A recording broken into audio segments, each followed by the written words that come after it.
Hey guys, how's it going? Today we've got another cool horn to look at. So this is out of my CSX collection. This is a early 90s CSX K5LA tagless horn. So what I mean by tagless is there's no tag on the manifold, there's no spot for a tag. A lot of time you'll see a manifold and someone will pop the tag off, but you'll see two little rivet holes where a tag used to be. No rivet holes on this manifold. So back in the early 90s and then in your 80s, there were no tags on the manifolds. Mid 90s, you went to square tag.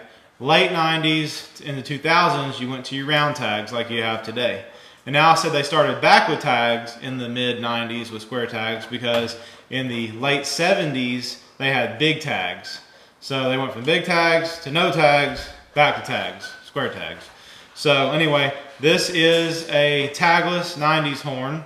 It is 90s because of the casting marks on the bells, the bubbles, and you can see that in my How to K horn video. This horn does have original flange bolts on it, which is something they did in the 80s. So this is probably a very early 90s horn. Something interesting about this horn is it is in the R35 configuration with the reverse 3 and 5. This is exactly how this horn was ran on the locomotive. It's exactly taken off and it sounds exactly the same. The reason I know that is because the back caps are sealed onto the bells as well as the bells are sealed onto the manifold with the paint.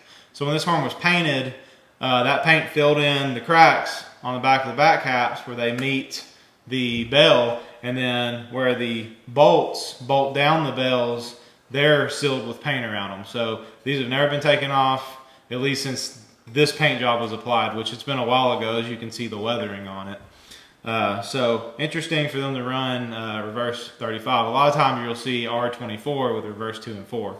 So you'll see how that sounds in the run-by video later on in this video. So anyway, pretty cool horn, good sounding horn. This is the early 90s tagless CSX K5LA.